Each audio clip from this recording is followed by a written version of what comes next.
India, they do where we should be, I wouldn't say grateful to them, but at least have acknowledge what we owe to them. Now about our 84 Everest expedition. Now a word before that, Captain Kohli's time is where the golden age of Indian mountaineering. They ushered it in 60s, 70s, the golden era continued, it tapered off somewhere in the 80s. And ours was the last of those expeditions, the classic expeditions, where you had to be your own, things were, done in the old style.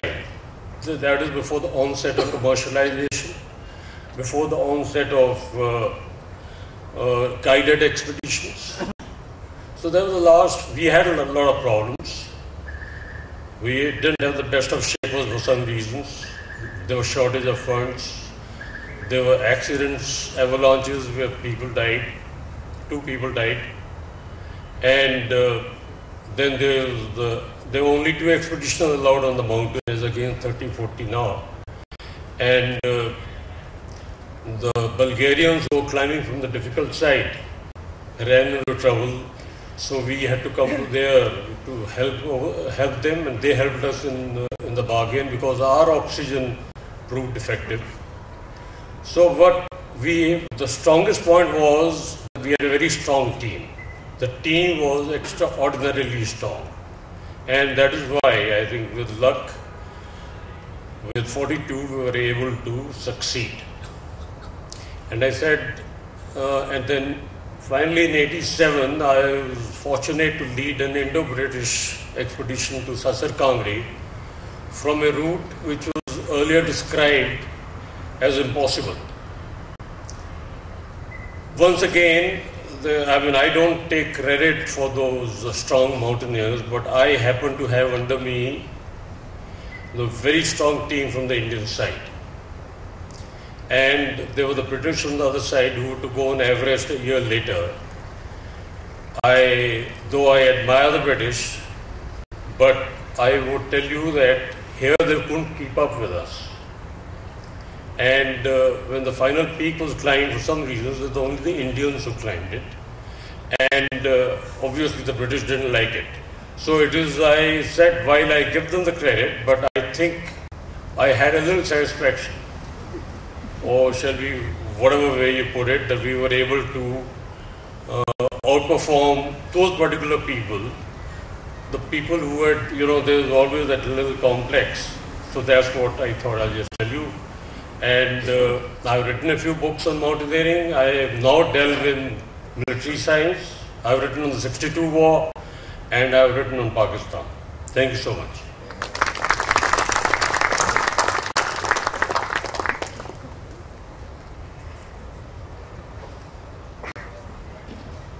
Thank you, Brigadier Khulla.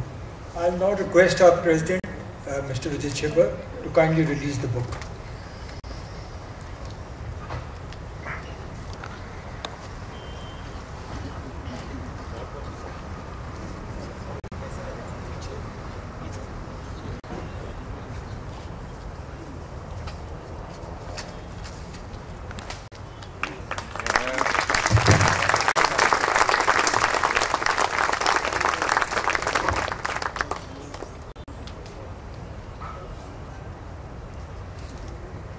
Request the President to say a few words.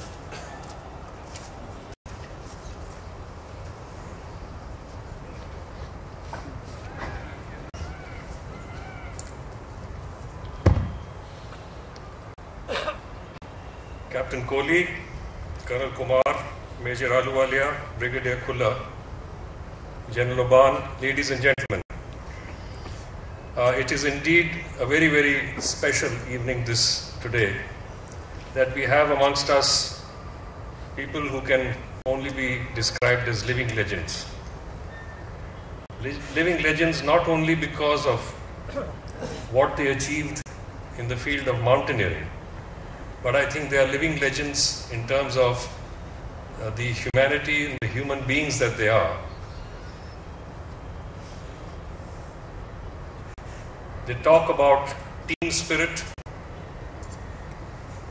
Mountaineering as a team event, the self-effacing manner in which they put across something which was certainly Herculean, given the fact that these events were conducted at a time when equipments were not so sophisticated, the entire backup team was not commercialized, and the objective was far more noble than what it is today.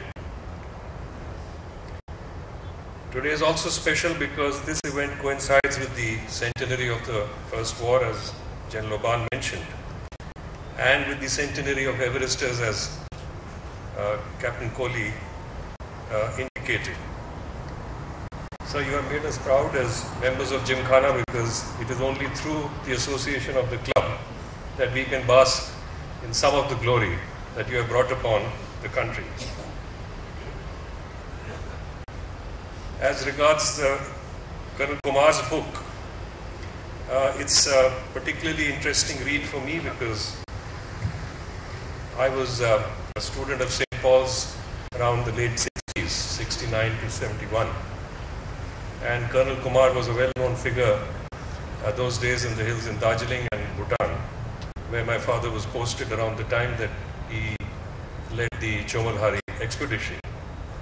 And while he has brought in a little sense of what was happening at that point in time, these were exciting moments because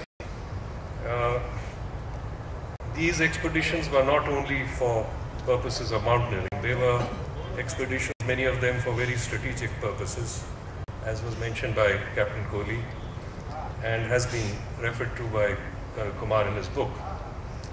And those of us who are students of history, we would realize that these were events taken by very brave men who learnt to identify with the mission and take it forward without any reward or personal benefit in their future. When Major Ahluwalia talks about human endurance, we can see this coming through not only during the expedition, but I think even more poignantly when he gets injured and he makes it a mission in life to set up something for other Indians, because he sees that benefits of medical science can be brought and should be brought to his fellow countrymen. Coming back to Colonel Kumar, he may have been a maverick, as one of the speakers said, but I think hiding beneath is a very human person. At page 61 of his book, he remembers his lost colleagues, and I will just read very briefly. I am thankful for having the opportunity to pay homage to this ever-powerful goddess. This is with reference to Chomalhari. But even after 40 years of the first ascent, I sadly think of those 3 men who had disappeared. Kang was newly married. Sherpa Angnima had no family. He had only a distant cousin sister. Dharampal left behind his young wife, his old mother, and a baby daughter less than a year old.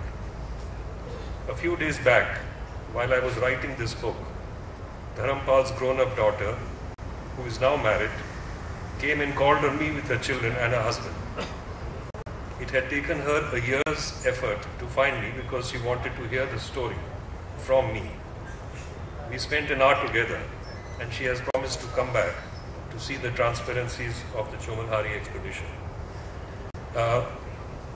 We know him as Bull Kumar, but behind this man, there is a very, very soft person who empathizes with his team more than I think he lets out.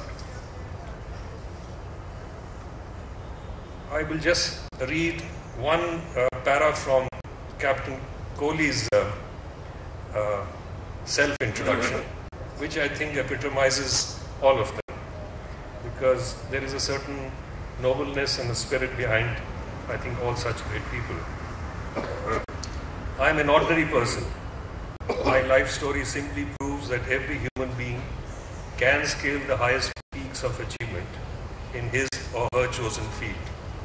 No one is born great. Only challenges make one so. I am a product of supreme challenge. I don't think anybody could have put it more appropriately than I.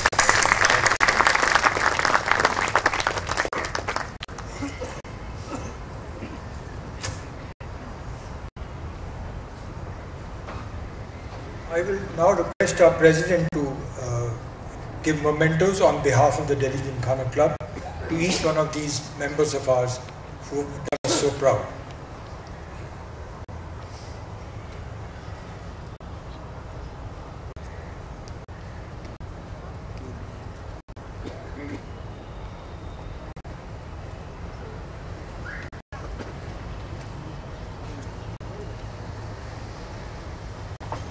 Captain Kohli, sir.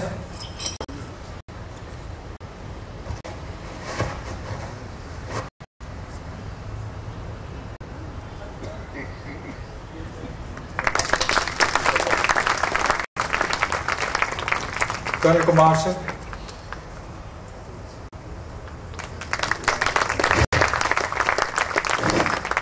Major Ahluwalia, sir.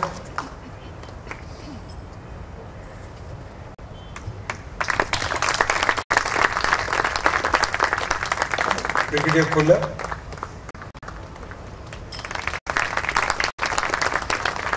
Members of ours.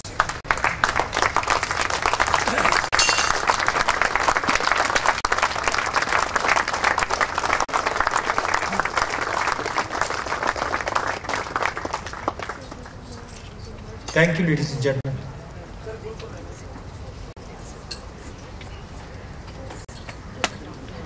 हो गया आपका अच्छा अच्छा अच्छा no if I'll make sure you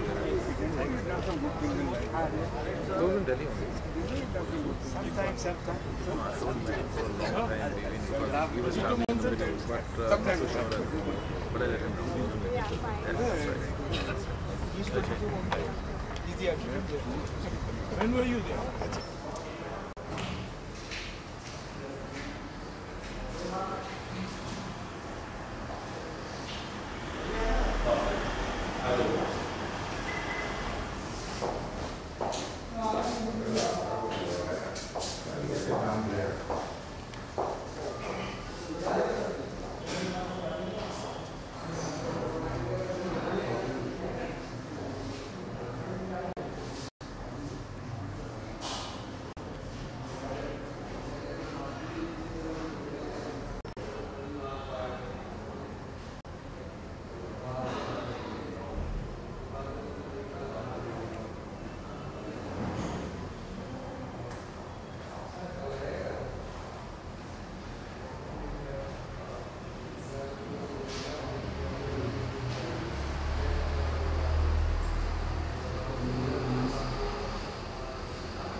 He did not job